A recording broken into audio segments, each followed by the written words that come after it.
Cinema హాళ్లలో దోపిడీ అనేది బహిరంగ రహస్యం. దాన్ని నిర్ధారించడానికి ప్రత్యేకంగా త్రిమేన్ కమిటీని నియమించింది బల్దియా. కండను తవ్వి ఎలుకను పట్టిన చందంగా దోపిడీ నిజమే అంటూ నివేదిక ఇచ్చింది ఆ కమిటీ. చర్యలు తీసుకోవాల్సిన అధికారులు మాత్రం అక్రమార్కులకు అండగా నిలుస్తున్నారు.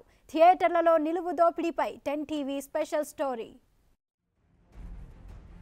గ్రేటర్ హైదరాబాద్ పరిధిలో ప్రజలకు వినోదం కోసం 200కు పైగా సినిమా థియేటర్లు, మల్టీప్లెక్స్లు ఉన్నాయి.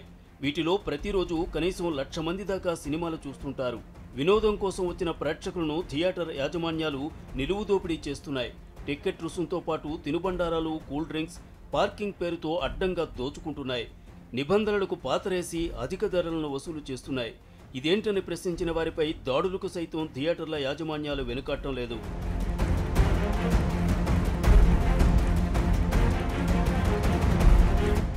సినిమా థియేటర్లలో అక్రమాలకు పాల్పడితే తాట తీస్తామని బల్దియా హెచ్చరించింది. టికెట్లు కానీ, తినుబండారాలు కానీ అధిక ధరలకు అమ్మితే కఠిన చర్యలు తప్పవంది. బీ కేర్ఫుల్ అంటూ బీరాలు పలికింది. సినిమా థియేటర్లో జరుగుతున్న దోపిడీపై త్రిమేన్ కమిటీని కూడా వేసింది. థియేటర్లపై అధ్యయనానికి ఏర్పాటైన కమిటీ కొంత ఆలస్యంగానైనా నివేదికను అందించింది. థియేటర్ల యాజమాన్యాలు ప్రేక్షకులను దోచుకుంటున్నాయన్న విషయాన్ని నొక్కి చెప్పింది. థియేటర్లలో చట్టవిరుద్ధ చర్యలను కళ్లకు కట్టినట్లు వివరించింది త్రిమేన్ కమిటీ. ఆ థియేటర్లకు వచ్చే ప్రేక్షకులను విపరీతమైన దోపిడీకి గురవుతూ ఉన్నారు. వాళ్ళు వివిధ రూపాలలో దోపిడీకి గురవుతూ ఉన్నారు. వాళ్ళకి తెలియకుండానే వాళ్ళ ఒక్క ప్రేక్షకుడు ఆ మల్టీ మాల్స్లలో సినిమా చూడాలంటే దాదాపు 2,000 రూపాయలు ఖర్చు అయ్యే పరిస్థితి ఉంది. టికెట్ విపరీతంగా 200 రూపాయల నుంచి 300 వరకు టికెట్ ఉంది. అదేవిధంగా క్యాంటీన్లో ప్రతి ఐటెం, ఏ చిన్న ఐటెం తీసుకున్నా కానీ వందలలో ఆ అమౌంట్ ఉంటూ ఉంది. అదేవిధంగా పార్కింగ్ విషయంలో కూడా తీసుకుంటే మీకు 100 రూపాయలు పార్కింగు, అది కూడా గంటల తరబడి 3 అవర్స్ అయిపోయి మళ్ళీ సినిమా ఇంకో షోకు అయితే ఇంకొక ఎక్కువ, ఈ విధంగా పార్కింగ్ రూపంలో కూడా వసూలు చేస్తూ ఉన్నారు. ఈ యాజమాన్యం చేస్తున్నటువంటి థియేటర్ల యాజమాన్యం చేస్తున్నటువంటి ఈ అంశాలన్నీ క్షుణ్ణంగా మేము కమిషనర్ గారికి, మేయర్ గారికి అందించడం జరిగింది. జిహెచ్ఎంసీ పరిధిలో ఏదైతే సామాన్య చట్ట ప్రకారం థియేటర్లో పార్కింగ్ ఫీజు వసూలు చేయకూడదు. కానీ థియేటర్ల వారు మాత్రం ఈ నిబంధనను ఏమాత్రం పట్టించుకోవడం లేదు. వాహన పార్కింగ్ను ఆదాయ మార్గంగా మలుచుకున్నాయి.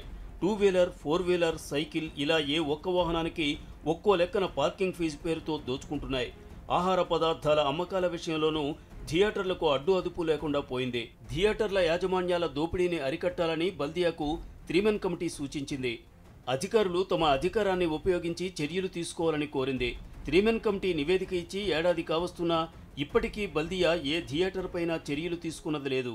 అదేవిధంగా క్యాంటీన్ సరుకులు 10 రూపాయలు ఉన్న సరుకు 40 రూపాయలు, 50 రూపాయలు అమ్మే పరిస్థితి ఉంది. ఎంఆర్పి రేట్ ఏదైతే ఉంటుందో దానికి ₹1 కూడా ఎక్కువ చెల్లించకుండా ఆ ఎంఆర్పి కట్టుబడి తీసుకోవాలి. అదేవిధంగా పాప్కార్న్స్ కానివ్వండి, చిన్న చిన్న పిల్లలు ఆడుకుంటేందుకు గేమ్స్ రూపంలో పెట్టి మళ్ళీ అదేవిధంగా వాళ్ళు దోపిడీ చేస్తూ ఉన్నారు. ఇవన్నిటిని నిరోధించి కంట్రోల్ చేయాలి, కట్టడి చేయాలని మేము కోరినాం. ప్రేక్షకుడు ఏదైతే ఆనందాన్ని సినిమా ద్వారా, ఇది సినిమా సాధనం అనేది ప్రతి ప్రేక్షకుడికి ఒక ఆనందాన్ని కల్పించేటువంటి అంశాన్ని మనం దూరం చేయొద్దు. ఖచ్చితంగా ఈ గ్రేటర్ హైదరాబాద్ పరిధిలో థియేటర్ల నుంచి ఆస్తి పన్నుతో పాటు ట్రేడ్ లైసెన్స్ ఫీజు కూడా వసూలు చేయాలని జిహెచ్ఎంసీ భావించింది. అయితే దీనిపై థియేటర్ యజమానులు కోర్టుకు వెళ్లారు. దీంతో సమస్య మళ్లీ మొదటికి వచ్చింది.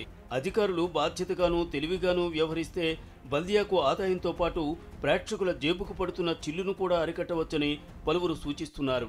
ఇప్పటికైనా అధికారులు నిర్లక్ష్యాన్ని వీడాలని ప్రేక్షకులు కోరుతున్నారు.